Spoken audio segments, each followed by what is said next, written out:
Everybody, and welcome to Making Sales Social Live, brought to you by Social Sales Link.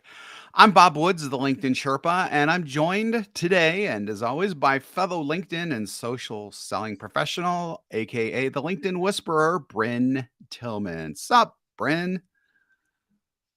Oh, geez, hold on. We got Uh-oh. some double play, but here we are. Hello, hello. I stopped Hello, that. hello.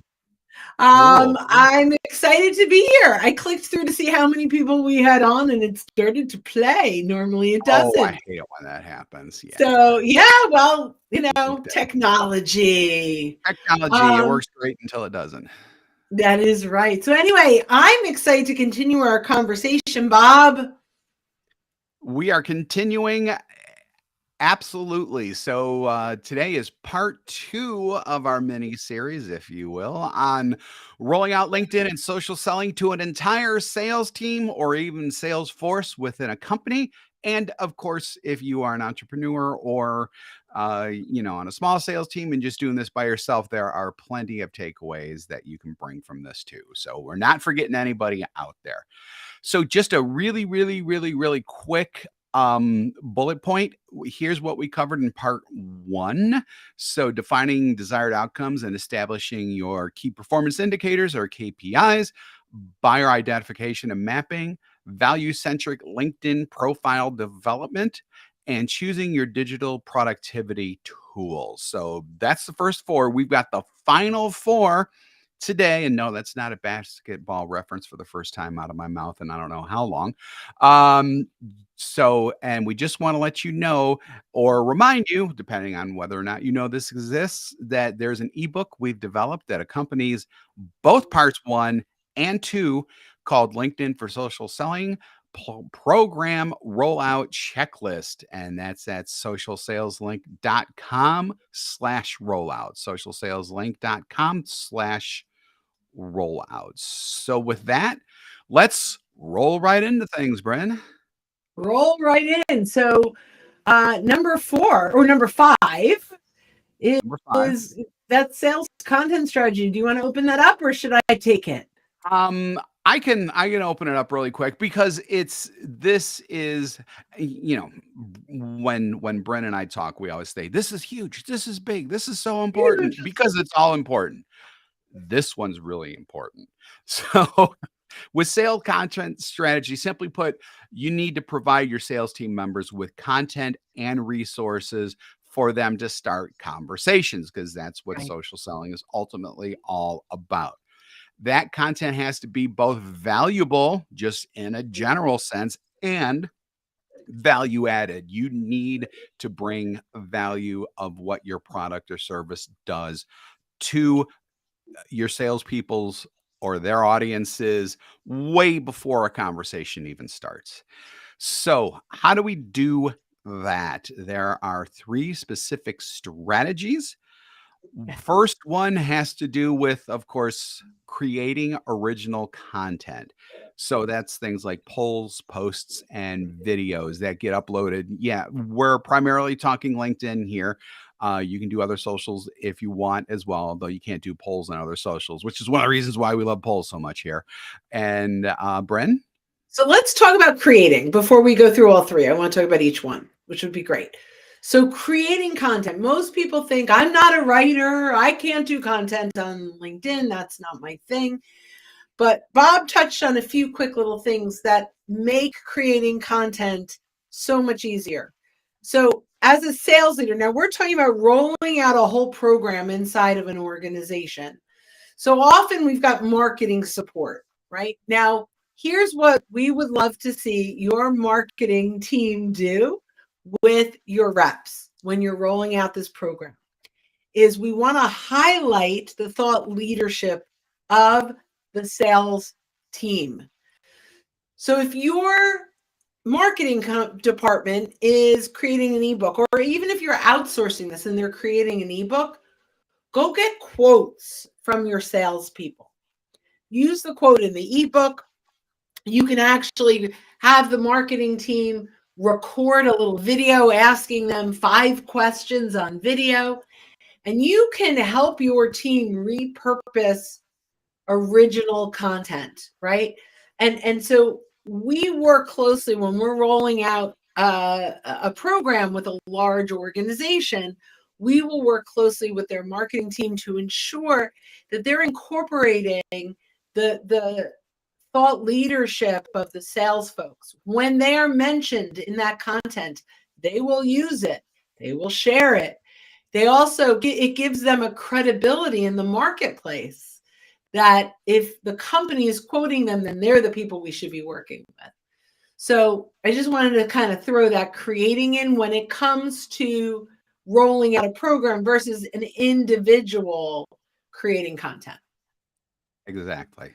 Exactly. Very, very important point. So, creating original content, including polls, posts, and videos, and of course, they need to know how exactly to do that, and we're going to get into that in later steps. So we're not really going to push on that one right now. The next one is just this has to do more with industry trends and resources. So if you cover an industry or several industries, make sure that your salespeople have access to the information that is contributing to these trends, just so that they can make informed opinions about what's happening in their industry or industries that they cover, because you want them to become the, as I used to put it, go-to gal or go-to guy in the industry. In other words, the industry expert in whatever industry that we're talking about. Basically, you want your people to be seen as experts, thought leaders. So curating industry trends and resources is vital for them to get their sales content strategies, their individual ones, going really well. To piggyback on that, your industry is important, but if they really do some social listening and understand their clients' industries and their clients' industries, they'll actually have even a higher reputation and credibility. Not only do they know your industry, but they know the industry that you're serving. So I love that. Now, there are lots of companies, you could use Feedly as a curation tool. You can use Google Alerts. There is, for larger companies, there is a wonderful product called Vertical IQ. It's a paid product, but it helps to curate the top trending content across the globe in a certain industry. So you could say, I am going to sell into manufacturing today. I want to know what's going on in manufacturing. So that when we share content and start conversations, it's not always about the industry I'm in, but I'm talking about their industry and what's going on there. So I just want to throw that in. Absolutely. No, that was fantastic. So the third topic that we're subtopic that we're going to touch on really quick is something that a lot of people would think is the flip side of content, but it's really not. So that's engaging with the right people on the right content. So you're probably saying to yourself, but I'm not publishing. How is that content? This has to do with the fact that because you're engaging, you're going to engage a little bit differently than what most people do, which is put down great post, Bob, or Thanks for whatever. Not sharing. yeah, thank you. Thanks for sharing. Exactly. When you engage, you're going to be engaging with insights. You're going to be engaging with value. You're going to be adding value to whatever post that you are commenting on, again, with the right people on the right content, so that you can continue your quest to be that go-to guy, go-to gal slash industry expert in whatever industry that you serve. So, there's some ways to really do this efficiently. The first way is, and this is about the leadership feeding content, right? So if you can either share content that your reps can share, or have maybe you have a daily trends that's coming out, that you're helping them to achieve, like helping them to engage on. So marketing finds the articles to comment and share on, right? Like, so we find an article that's put out by Manufacturing's R Us, and we say, we want our team to engage on that. You can actually click the three dots as a sales leadership, grab that link and send it to the team and say, our insights could be very helpful here. Now you have to teach them what to do now. They have to read the article. They have to pull out their takeaways. That's what becomes thought leadership and content. And today, when you comment, LinkedIn will say, hey, do you want to use this comment and share it on your news feed? And when you do that, and it's new now, all the likes and comments from the original post are showing up. So people can see that there's already a lot of activity. So this is something that leadership needs to put in place, a strategy that's getting so that your reps don't have to go searching all the time for this content. But as a company, you're serving them content not to just share and post on their newsfeed, but to actually engage on and in. Yep. Yep, exactly. So now we've talked about strategies. Now we're going to talk about where the rubber meets the road, and that's with tailored workflows and templates. So, we all use, as salespeople, we all use workflows. We all use templates in many, many different areas. Something that's the same thing in social selling too. Having a playbook that includes what we're about ready to discuss is the key to social selling success. So, some of the elements of this workflows, templates, playbook, everything should be in one area, obviously, so that people don't have to, go to like all different areas to do this. Number one is clearly defined activities for daily, weekly, and on a daily, weekly, and monthly basis. Because with social selling, not everything needs to be done on a daily basis. So I think that a lot of times when people roll out social selling, they're thinking, oh my God, my salespeople are going to be on LinkedIn all the time. No, that's not the case, especially if they know what they're doing and they have a playbook telling them what to do daily, weekly, and monthly.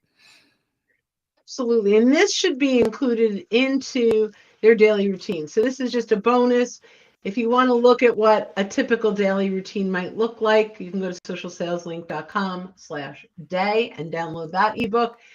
Even though what we're talking about today is the socialsaleslink.com/rollout, that's an additional resource because we can't give away too much. And I'll look at what a daily, weekly process looks like. But as sales leaders, as we're rolling out a program, you need to make sure that your reps know what to do and when to do it and what's the next thing. They connect and someone says, yes, what do I say? How do I get, what are the three things I should do before I send a connection request? So that eventually it becomes part of the status quo and it becomes part of the routine. But initially, as sales leaders, you need to have a tailored approach with all those right templates when rolling out a program. Yeah, and that flows into the other points really quick that I'm going to go over really fast, only because Ronald Rojas has asked a very, very, very good question, and I want to get to that too. So, some of the other elements of the playbook include a step-by-step process for every activity, so that people do know how to do polls. They do know how to do all of these different strategies, so they're not having to feel like that they're recreating the wheel every single time they go in and do it. Custom templates available in short code. So if you remember from the first part of this, we talked about Magical. So Magical has short codes that you can enter templates into. And then when you want to use one, you just type it in really quick and it appears. So that's fantastic for productivity. And then the last one, which is what we talked about a little bit just in the previous point, a library of evergreen content to help start conversations. So again, this is huge. You need content to have your salespeople add value, bring the value before a conversation even starts, so that when the person is finally approached to start a conversation, there is enough value. The ask offer ask. I always get those two Yes, mixed up. ratio. That's Yeah. what I thought. Okay, yeah. So just really quick, Get Magical is a short code program. If you go to getmagical.com in Chrome, you can download that. And then we have 17 templates that are a gift to you at socialsaleslink.com/magical. We've got so many resources today. Yep. Yeah, so So number let's 7. Yeah, so well, no, actually, let's get Ronald's question up there first Oh, because fabulous. Hi, because Ronald. I think it's a really, really good question. I'm gonna show it really quick. What do you think is the best way to generate interest in the sales team and make them feel identified with a social selling strategy? This is so big. This is so big. And Bryn might have a thought or two. I definitely have a thought or two on it. One of the biggest things that I think is important is that there is buy-in all the way up to the CEO, and if possible, even have the CEO and the upper echelons, for lack of a better phrase, at the company also participating in this, also actually sharing content, leading the way so that feeling trickles down to the salespeople out there who are ultimately going to benefit the most. But yet, if they see everyone else do it, they're just going to feel more included and not like that they're out on an island just doing everything on their own. That's definitely the most important, like the foundational piece.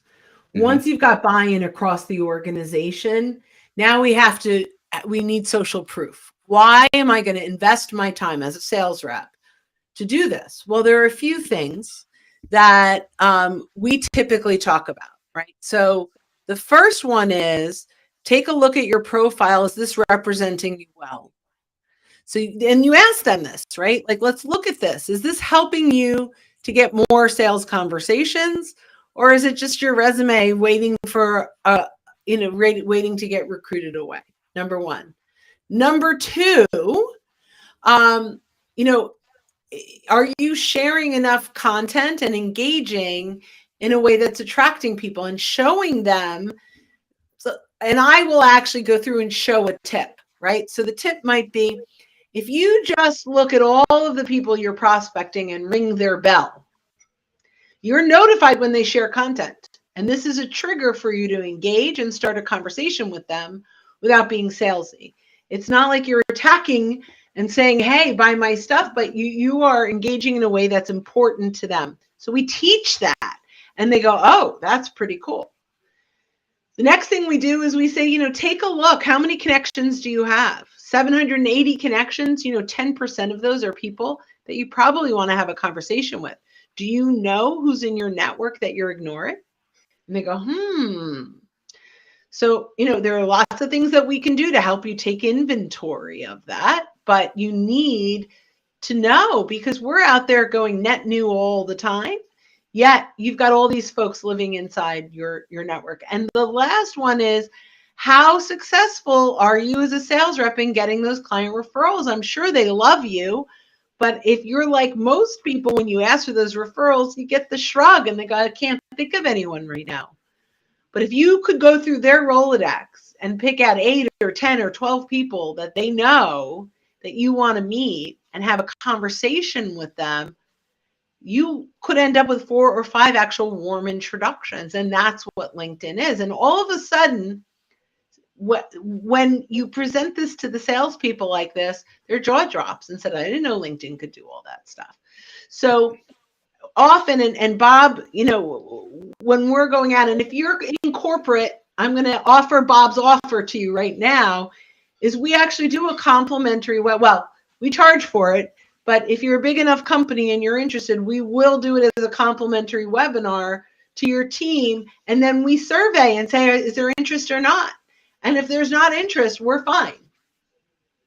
Right. And and we teach them all those things. And then if they're interested, then we talk about what the solution could look like. Bob, I stole your thunder on that. No, that's fine. That's fine. But looking at the proverbial time on the clock on the wall, we need to like really bring this to a close. And we still have Oh, 2 points to get through yet. the next So one is we're gonna easy. do those. Yeah, yeah, actually our last two are really easy. So the actual training session. So It's not just about training, it's actually about training and hands-on workshops as well. So the sales team not only learns the strategies and tactics, but they have hands-on experience with it as well, because they are going to need the hands-on experience, not only just from a functional, okay, I got to do this what looks like this, and then we go to that, but to just, really get the flow down. It's really important for them to have hands-on experience. In addition, it's optimal that your training programs be tailored to your company, industry, and team's needs. So there are three specific items that we recommend. One is tailored playbooks and workflows, which we've already talked about. Any of the trainings and um, work what am I oh my god, I have What's just that? lost my mind here. Oh, Trainings and workshops, thank you. Workshops, they should be recorded and time-stamped and easily accessible by anyone who needs access to them for optimal adoption. So they really need to be able to go back and see this stuff, because reinforcement is going to be just as important as the actual sessions themselves. awesome. And if you're looking at what does it take, whether we help you or you do it internally to roll that out, just give us a little connection, talk to Bob. We can Jingle, explore jingle. ways to do That that. sounds good. And number 8, this is pretty obvious, but really important. Yeah, continuous coaching. So, just like you hopefully have coaching for other areas, continuous coaching after the initial sessions, you should have the same thing in place for a program that measures your KPIs consistently. We talked about KPIs in part one, and then coaches for improvement. So there's kind of a caveat here, though, because this is social. It's important that we focus on the coaching around the activity that we can control, because just like in sales in general, there are things that we can control and there are things that we can't directly control. So there are a couple of examples in the ebook, which by the way is at socialsaleslink.com/rollout. But one or two things, we can directly control how many new connection requests that salespeople send out. We cannot control how many people accept those new connections requests. We can Mhm. control introduction requests going out. We can't control actual introductions made. There's just way too many factors there. We can control how many posts we publish. We can't control how many people who are engaging, although there are things that we can do to encourage engagement. When it comes to that ultimate KPI, looking at the raw number type of thing, we can't do that. And then posts engaged with, we can control the posts that we engage with. Getting back to the point before about engaging with really good authors and leaving that value added content and thoughts and thought leadership, we can't control who responds to those comments. So coach Well, on what we the can bottom. control. Oh, sorry. Go ahead. No, I was Oh, done. Go ahead. all right. So the bottom line is when you're rolling out a program, none of these are work on their own. They have to all be included. So defining your KPIs and goals, right? And that's full circle to what we just said in coaching to them. Buyer identification and mapping, value-centric profile development, choosing the right productivity tools. That's where we talked about getmagical.com, a Chrome extension, and others. Sales content strategy, where we started today. If you don't have the right content in place for your sales team, it makes this whole process much harder. Tailored workflows and templates so they know what to do and what to say. Rolling that out. So now you've got the program all together and it's time to roll that out. LinkedIn training for sales, and then coaching for improvement. And make sure you've got coaching not just for your sales team, but for the sales leaders to keep supporting the sales team, right? Like it's important that the sales leaders have a place to question. Hey, I've got this guy. He's got 700 new connections, but no conversations. What do I say to him? Right. So it's both coaching the users and the leaders of the program. And now I'll let you take it in for a landing, my So friend. we're gonna take it in for a landing. So keep in mind, this is part two. We had part one as well. Listen to both parts in order because it won't make sense if you listen to them out of order. And socialsaleslink.com/rollout for the ebook. It's really designed for everything to work together. It's almost like it's a little bit like an Audible offering, I guess. It's like you got like the stuff there and the stuff here. But anyhow, go ahead, use it in good health. And thanks again for joining us on Making Sales Social Live. If you're with us here on live LinkedIn, if you're with us live on LinkedIn, rather, YouTube, Facebook, or Twitter right now, we do this every week. So keep an eye out for our live sessions. Let's see. Before how much One time? last Oh, question that's a from good Gunnar. question. So we're gonna pause the outro and we're gonna answer this Back quick to it. question from Gunnar. If a company is starting from scratch with this, how much time should they expect to invest and get a minimum viable solution? So I'm going to just talk to this for a moment. And this is the worst answer anyone can hear is it depends.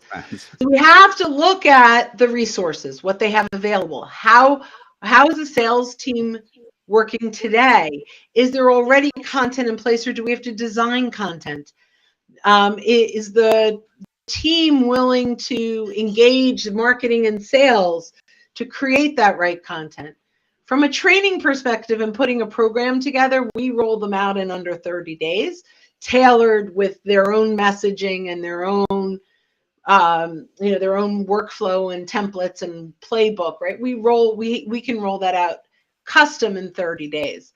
But the time is really, if you're starting from scratch, the content side. And so it really depends on what they're willing to invest in time.